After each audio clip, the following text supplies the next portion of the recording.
الشيطان الرجيم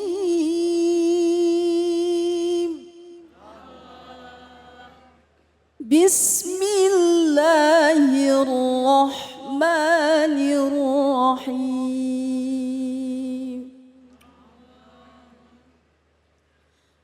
ومن الناس من يعبد الله على حرف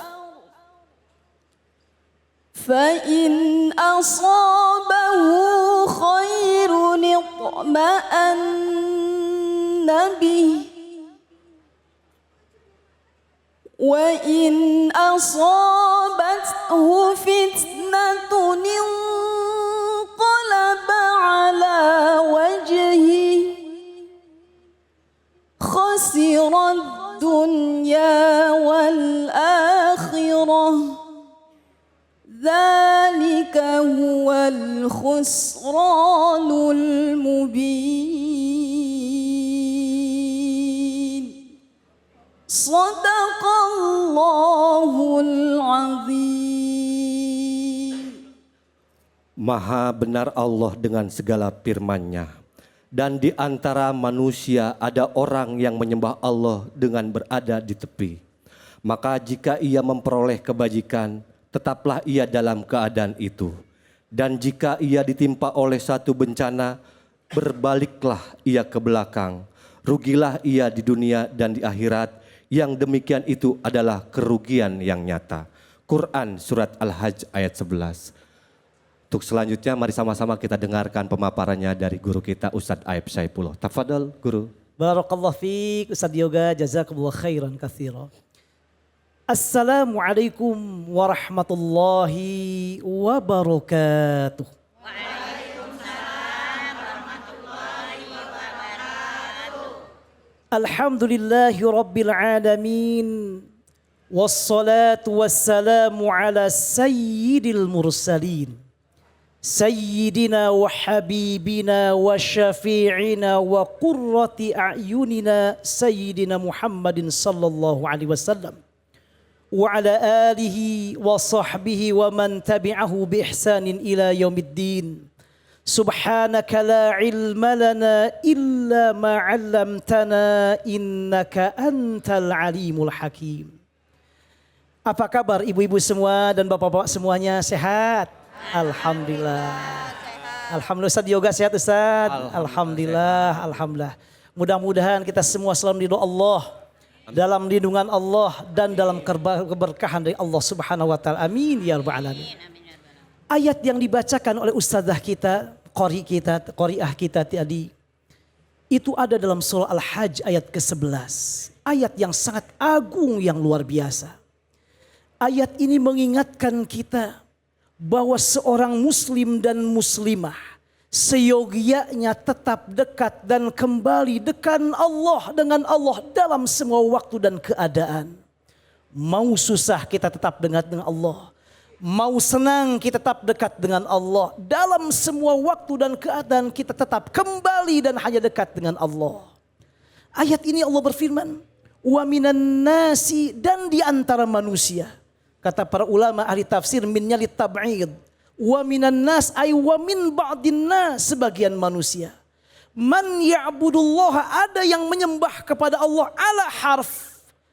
Imam Ibnu Katsir mengatakan, mengutip perkataan Imam Mujahid wa Qatadah wa ghairuhu ma'ala harf ay ala syak. Ragu-ragu.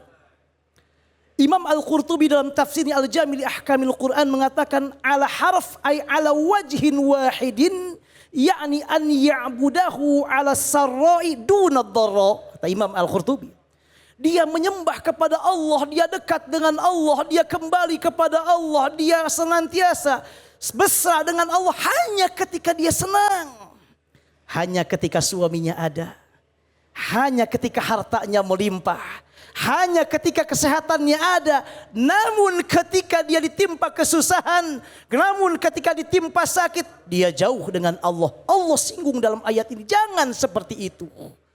Allah menyebutkan di antara manusia ada yang menyembah kepada Allah hanya dalam satu sisi saja. Kalau kata Allah, fa in asabahu khairun, kalau dia ditimpa kenikmatan, kebaikan, Imam Al-Qurtubi mengatakan khairun contohnya sihatu jismin wa rakha'u ma'isyatin. Kalau badannya sehat, kehidupannya nyaman, ekonominya, bisnisnya lancar, apa? Itma'anna bihi, apa? Radiya wa aqama ala dini. Dia ridho, dia semangat beribadahnya. Salatnya luar biasa dekat dengan Allahnya ketika dia senang, ketika dia sehat. Namun kata Allah, wa in asabathu fitnah, kalau ditimpa sebaliknya fitnah, badannya sakit, pasangan hidupnya sudah wafat misalnya, orang yang dicintainya sudah tiada, musibah menimpanya, apa? Inqalaba ala wajhihi, kata Imam Al-Qurtubi, ay irtadda wa raja'a ala wajhi alladhi kana alaihi minal kufri. Dia murtad, dia keluar dari agama Islam, dia jauh dengan Allah. Yang tadinya dia rajin ikut pengajian, tidak lagi. Yang rajin tadinya ikut Cahaya Hati Indonesia, dia tidak lagi. Kenapa? Ketika ditimpa musibah, Allah tidak menginginkan demikian. Lalu kata Allah, khasirad dunya wal akhirah. Orang yang demikian sungguh dia merugi. Bukan hanya di dunia, tapi di dunia dan di akhirat. Imam Ibnu Ashur dalam kitabnya At-Tahrir wa Tanwir, dia mengatakan, kenapa rugi di dunia? Rugi di dunia lima asabahu minal fitnah, karena dia ditimpa musibah. Dan rugi di akhirat kenapa? Li'adami husuliha ala thawab, enggak mendapatkan pahala dari musibah yang menimpanya. Makanya dia rugi di dunia dan di akhirat. Di akhir ayat Allah mengatakan, dzalika huwal khusranul mubin. Itu adalah kerugian yang sangat nyata, yang sangat besar. Para ahli tafsir kita yang menjelaskan ayat ini mengatakan sebab nuzulnya. Di antaranya Ibnu Ashur dalam At-Tahrir wa Tanwir, beliau mengukil riwayat dari hadis riwayat Imam Bukhari dalam sahihnya. Kana rajulu yaqdumul Madinah. Ada laki-laki datang ke Madinah. Dia masuk Islam, dekat dengan Rasulullah SAW. Namun ketika dia melihat, kita melihat misalnya, fa idza waladat imra'atuhu, kalau istrinya melahirkan, au nutijat khailuhu, kudanya, hewannya kemudian melahirkan anak, menghasilkan apa? Dia mengatakan ini agama yang baik. Islam itu agama hebat. Namun ketika istrinya tidak melahirkan, namun ketika hewannya tidak menghasilkan yang lainnya, apa yang terjadi? Hadza dinusu, agama Islam agama yang tidak baik. Ini yang disebutkan hadis ini, dalam ayat ini. Allah gak menyenang demikian. Seorang muslim seyogianya apapun keadaannya tetap dekat dengan Allah. Kenapa? Karena harus kita yakin apapun yang Allah berikan kepada kita yang terbaik untuk kita. Meskipun dibungkus dengan seolah-olah itu pahit untuk kita. Gak ada yang pahit hakikatnya. Karena Allah sangat mencintai hambanya. Ibu ditimpa sakit, hakikatnya sakit itu nikmat dari Allah. Ibu ditimpa kehilangan orang yang dicintai, hakikatnya musibah itu nikmat dari Allah. Maka Ibnu Athaillah As-Sakandari dalam kitabnya Al-Hikam mengatakan, kata beliau, farubama ataka famana'aka, warubama mana'aka fa'ataka. Boleh jadi Allah memberikan kepada kita nikmat dengan jalan menahan sesuatu, diberikan sakit. Hakikatnya kita dekat dengan Allah. Kadang Allah juga memberikan dengan jalan menahannya atau menahannya dengan jalan memberikannya. Maka kata beliau, fa idza futiha laka babul fathi fil man'i adal man'u ainal ata. Ketika kita sudah paham tentang hal itu, maka apapun yang Allah berikan kepada kita sekalipun itu sakit, hakikatnya itulah nikmat dari Allah yang Allah berikan kepada kita. Bukankah ketika kita timpa musibah kita keluar kata-kata ya Allah? Bukankah ketika seorang yang paling kita cintai kita kembali kepada Allah? Inilah yang seyogianya dilakukan oleh seorang muslim dan muslimah. Dimanapun, apapun keadaan tetap dekat dengan Allah. Mari kita lihat contoh dalam Al-Quran. Nabi Ya'qub alaihissalam, ayahnya Nabi Yusuf. Allah merekam dalam surah Yusuf ketika mengatakan, dia mengadu dengan kesusahan, kesedihan yang dialaminya. Yusuf yang dicintai tidak ada.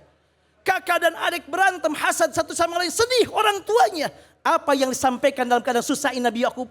Innama ashku bathi wa huzni ilallah. Aku mengadukan semua kesulitan, semua kesedihan kepada siapa ibu-ibu? Hanya kepada Allah. Berdoalah. Dalam surah An-Naml Allah firman, amma yujibul mudtarra idza da'ah. Kata para ulama, ini dalil bahwa orang yang sedang susah, sedang kesulitan, itu di antara waktu Allah mengabulkan doanya. Contoh yang kedua, Orang yang dalam keadaan yaitu kesusahan misalnya. Ada dalam Al-Quran namanya surat Al-Mujadilah. Apa Mujadilah? Seorang wanita yang menggugat suaminya kepada Rasulullah dan kepada Allah. Mengadukan kesedihannya kepada Allah. Siapa? Khawlah binti Sa'labah. Dia mengadukan suaminya yang bernama Aus bin Samit. Gara-gara Aus bin Samit menghinanya dan mengatakan, anti kazahri ummi. Zihar. Kamu seperti punggung ibu saya, dalam keadaan marah. Ini dalam bahasa Arab, bahasa yang sangat kasar sekali. Dia akhirnya datang, ya Rasulullah, aku mengadukan perkataan suami saya ingin mendengar jawabannya langsung dari Allah. Lalu dia mengatakan, ya Allahumma inni ashku ilaik. Ya Allah, aku mengadukan masalah ini kepadamu ya Allah. Mengadu kepada siapa ibu?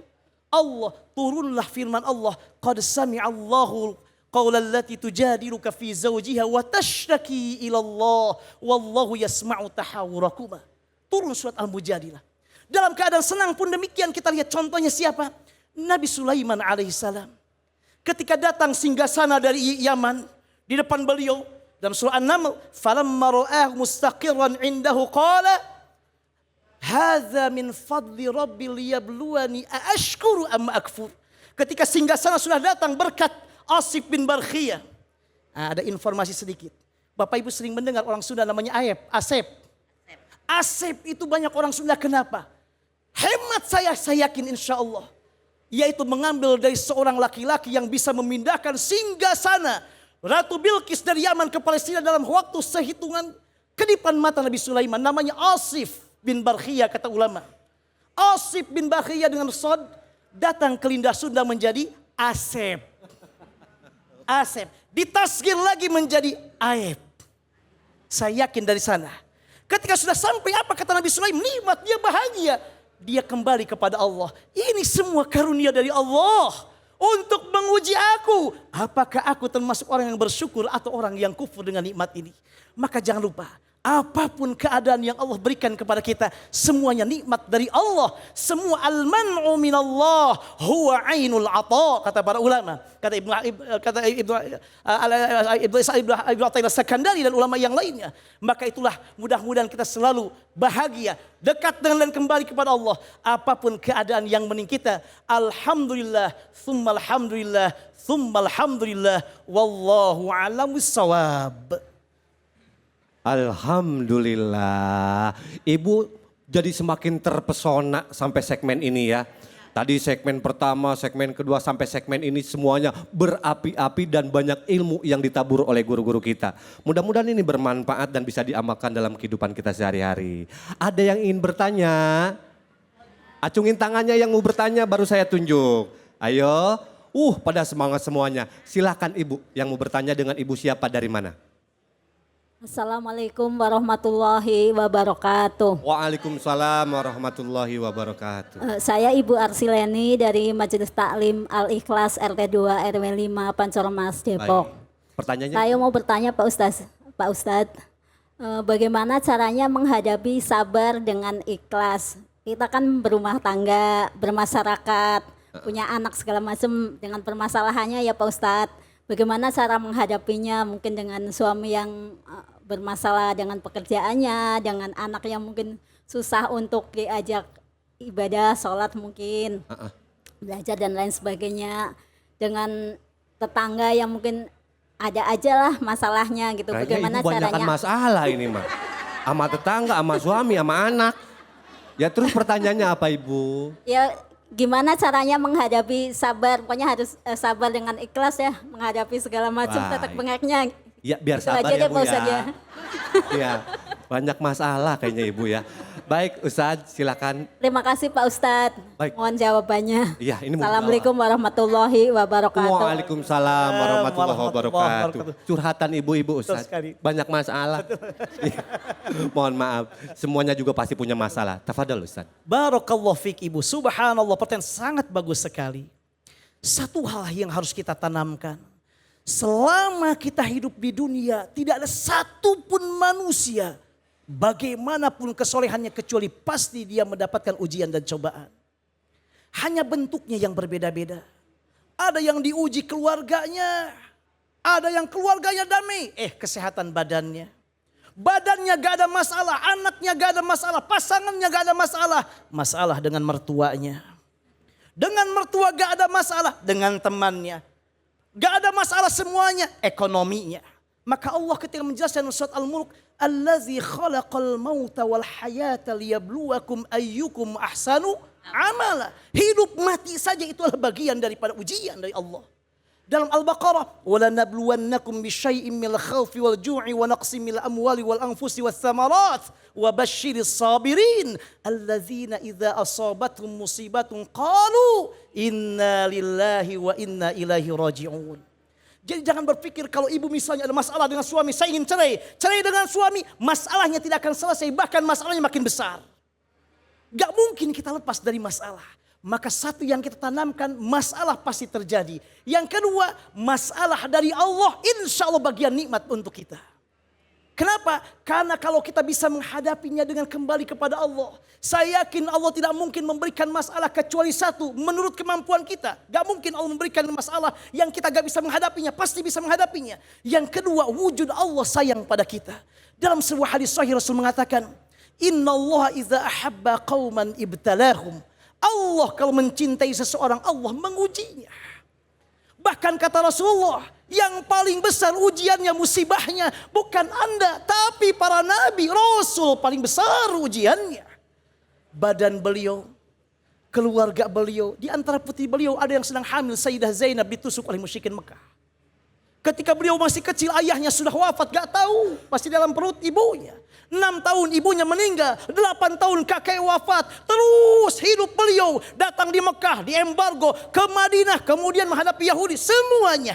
Tapi Rasulullah SAW, apakah Rasul orang yang kemudian tidak dicintai oleh Allah? Justru Allah paling mencintainya. Maka tanamkan oleh ibu ujian dari Allah. Satu, kita bisa menghadapinya. Yang kedua, wujud Allah sayang pada kita. Yang ketiga, rajinlah datang majlis ilmu. Majlis ilmu itu ibarat air yang menyiram tanah yang tandus. Yang tadinya keras jadi lunak insya Allah. Maka dengan demikian hati tenang, pulang insya Allah makin sabar. Cuma 2 hari berikutnya balik lagi. Makanya pengajian harus tiap saat dan tiap hari tiap waktu. Maka kata para ulama mengatakan ilmu itu harus dijadikan seperti napas kita. Jangan seperti makanan. Makanan kita perlunya sehari 3 kali. Tapi ilmu jadikan seperti napas setiap saat kita memerlukannya. Mudah-mudahan dengan demikian insya Allah. Allah memberikan kepada kita kekuatan menghadapinya dan menyelesaikan dengan izin Allah, yaitu masalah-masalah tersebut, dan insya Allah kita termasuk wabasyiris sabirin. Terakhir coba ibu lagi ya. Pahala orang yang sabar ketika menghadapi yang tadi dikembalikan kepada Allah sampai Allah mengatakan apa? Ulaika alaihim salawatu min rabbihim wa rahmah wa ulaika humul muhtadun. 3, kasih sayang dari Allah dan juga rahmat dan juga hidayah. Insya Allah kita semua bisa menghadapinya dan yakin semua adalah bagian nikmat dari Allah dengan tetap dekat dengan Allah Subhanahu wa taala. Wallahu a'lamu bissawab. Masya Allah. Gimana ibu, puas?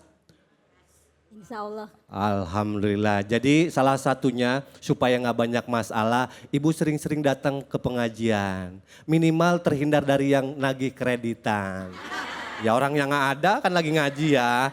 Iya, baik, mudah-mudahan ini bermanfaat untuk kita semuanya. Terima kasih guru kita, kiai kita, Al-Mukarram, Ustadz Aib Saipullah.